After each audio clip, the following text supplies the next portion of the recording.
Қайырлы күн барлықтарыңызға. Бүгін бізде 1 июль және де Теслаға мен сіздерге осы бүгінгі күннің анализіне обзор жасағым келіп отыр.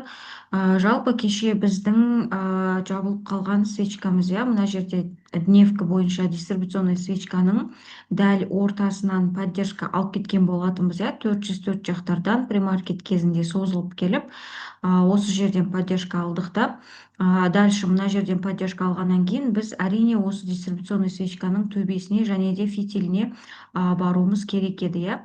Және де осының ортасынан құлап кеткен жағдайда біз осының табанына дейін құлау керек болатынбыз, но бізде кеше сценарий бойынша осы 404-тен келіп поддержка алғаннан кейін бізді барынша максимально жоғарғы жаңағы денесіне дейін, одан кейін осы фитиліне дейін өсіріп келген болатын.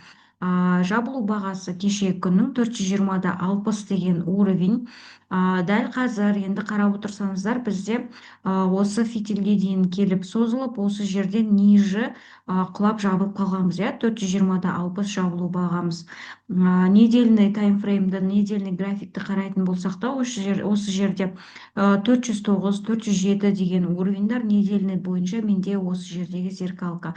Және недельный зеркалка деп жазылып тұрған жазуды көріп тұрсыздар, ол мына жерде недельный зеркалка. То есть кеше күннің жабылу бағасымен осы жерде уровень бар.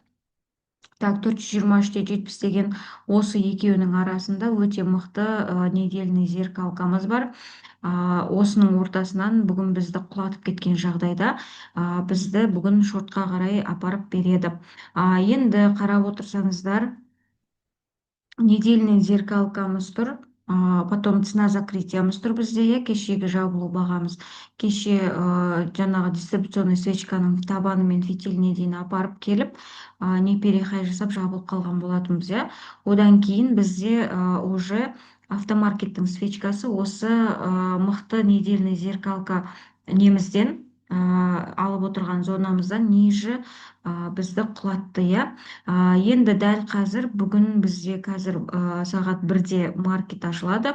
Маркет ашылғаннан кейін менде мынандай план болады, иә. Жалпы бізде консолидацияда жүрген зона бар, төбесі мына жақтар, табаны осының 12-де 12-де 0,1 жақтар екен.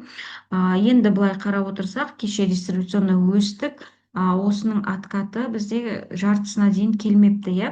Енді 4 сағаттың запасы бойынша осы недельный зеркалкадан өте алмай қазір сағат 1-де ашыламыз, иә.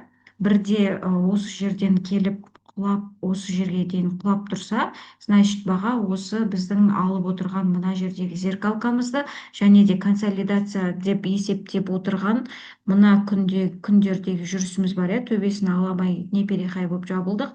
Осы жерге дейін құлап келсек, бізде құлап келетін запасы бар осы жерде 407-де, так, 407-де 73 деген уровеньға дейін.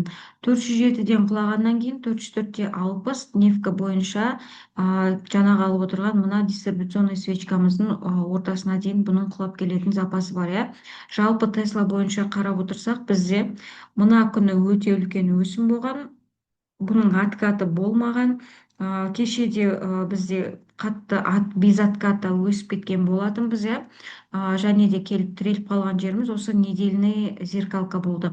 Недельный зеркалканың үстіне келіп отырып алып, осы жерден лонговать ететін болсақ, бізде 26-да 81, 31-де 41 деген уровеньдарға дейін баға лонгқа жүріп беретін запасы болады. Ал егер деп 4 сағат бойынша көріп отырмыз, мына жерден өте алмағанбыз, осы жерге келіп соғылып қайтадан құлайтын жағдайда мына кешегі өскен дистрибуционный свечканың ортасына және де осының табан жақтарына дейін біздің құлап келетін бүгінгі запасымыз болады. Жалпы рынокқа деген обзор бүгінге осы.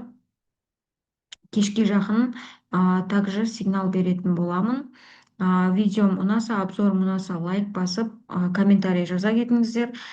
Также комментарийға өздеріңіздің сұрақтарыңызды жаза кетсеңіздер болады, міндетті түрде жауап беруге тырысамын. Және де астыға қазір WhatsApp-тың сілтемесін қалдыратын болам. Тегін анализдер күнделікті сол жақта тегін сигнал беріліп отыратын болады. Сол жерге жаңағы кіріп алсаңыздар болады. Лайк басып, подписка жасап, қолдап кетіңіздер.